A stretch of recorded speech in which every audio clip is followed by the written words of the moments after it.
नमस्कार विद्यार्थी मित्रांनो, स्वागत आहे तुमच्या आपल्या यूट्यूब चॅनल गजब मराठी स्टडीमध्ये। तर आजचा व्हिडिओ आपण घेऊन आलेलो एक अतिशय इम्पॉर्टंट टॉपिकवर। तर तो टॉपिक काय तुम्हाला सांगतो मी। तुम्ही थंबनेल तर पाहिलंच असेल, पण त्या अगोदर मी तुम्हाला टायटल दाखवतो। तुम्ही जर बोर्ड म्हणजे 10वीचे विद्यार्थी असणारच आहेत, व्हिडिओ पाहताय म्हटल्यावर 10वीचा पेपर चालू आहे आत्ता सध्या। आता आज हा व्हिडिओ पडणार आहे म्हणजे आज किती 10 तारीख आहे, मग 10 तारखेला व्हिडिओ पडेल। उद्या संस्कृतचा पेपर आहे, संस्कृतची देखील आपण प्रश्नपत्रिका टाकलेली आहे, अजून एक टाकणार आहोत, ती पण पहा। चॅनलला नवीन असाल तर लाईक शेअर सबस्क्राईब करायला विसरत जाऊ नका। तुम्ही जर सबस्क्राईब केलं तर आम्हाला व्हिडिओ बनायला अधिक हे होतं आणि मग आम्ही व्हिडिओ बनवू, ठीक आहे। तर त्यानंतर जर खाली तुम्हाला टेलिग्राम चॅनलची लिंक दिलेली आहे, ती जॉईन करा, त्यामध्ये पण आपण नोट्स टाकत असतो, ठीक आहे। तर चला, जर बोर्ड पेपर चालू असताना करू नका या 5 चुका। कोणत्या आहेत त्या मी पुढे सांगणार आहे, पण त्याआधी पहा, जर तुम्ही हे मी ज्या नियम सांगणार आहे ते जर पाळले तर 95+ या 90+ तुम्हाला 100% पडणार।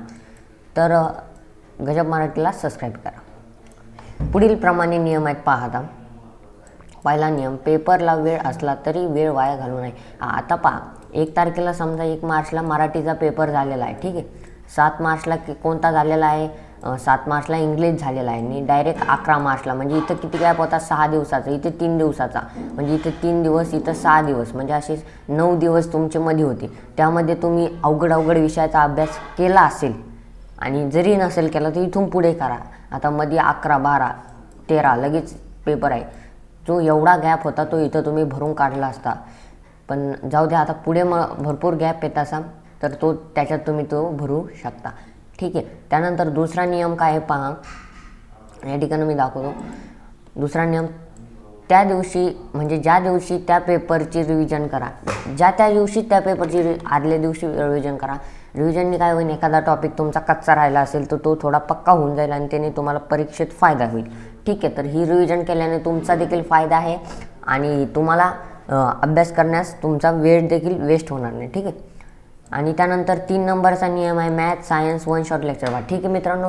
मॅथ आणि सायन्स हे भरपूर जणांना अवघड जातं, खास करून math part second, science part second. याच्यावर मी व्हिडिओ आणणार आहे, पण आधी संस्कृतचा पेपर होऊ द्या। संस्कृतच्या झाल्याच्या दुसऱ्या दिवशी संस्कृतचा पेपर आल्याच लगेच तुम्हाला तो काय मिळून जाणार आहे, पेपर।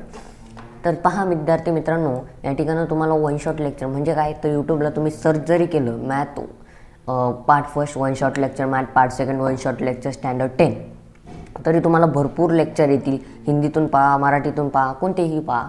जर आपल्या चॅनलवरून लागत असेल तर लवकर कमेंट करा 1 शॉट लेक्चर असे म्हणून। आणि त्यानंतर पाहूया आता चौथा। आता समजा उद्या पेपर आहे, ठीक आहे, आणि उद्या पेपर आहे म्हणजे उद्या संस्कृतचा पेपर आहे आणि आज तुम्ही म्हणून राहिलेत अभ्यास उद्या सकाळी करू, असं करू नका। कारण की काय होईल, तुम्ही आजच अभ्यास करा, लगेच करा, हा व्हिडिओ झाल्यानंतर लगेच अभ्यासाला बसा। उद्या करू, उद्या होत नसतं, उद्या सकाळी पेपरची घाई आहे, उद्या अभ्यास होणार नाही, उद्या डोक्यात राहणार नाही। रिव्हिजन इज इम्पॉर्टंट, ठीक आहे। त्यामुळे तुम्ही उद्या पेपर आहे असं उद्याच अभ्यास करू असं नाही, आजच करा। 5वा नियम आहे पेपरच्या टाईम मॅनेजमेंट। भरपूर जणांना पेपरची टाईम मॅनेजमेंटच कळत नाही। भरपूर जण काय करतात, पेपर लिहितात, बरोबर लिहित, पण त्यांचा काय होतं, शेवटचा प्रश्न नाही तर 2 प्रश्न 3 प्रश्न 4 प्रश्न असे राहतातच। का राहतात, तर त्यांचे टाईम मॅनेजमेंटचं नियोजन त्यांचं पक्कं नाही आहे। कसं नाही आहे ते पण सांगतो, ठीक आहे। आता त्यांना काय करायचं हे पण सांगणार आहे मी। या ठिकाणी पहा, टाईम मॅनेजमेंटचं पक्का करण्यासाठी तुम्हाला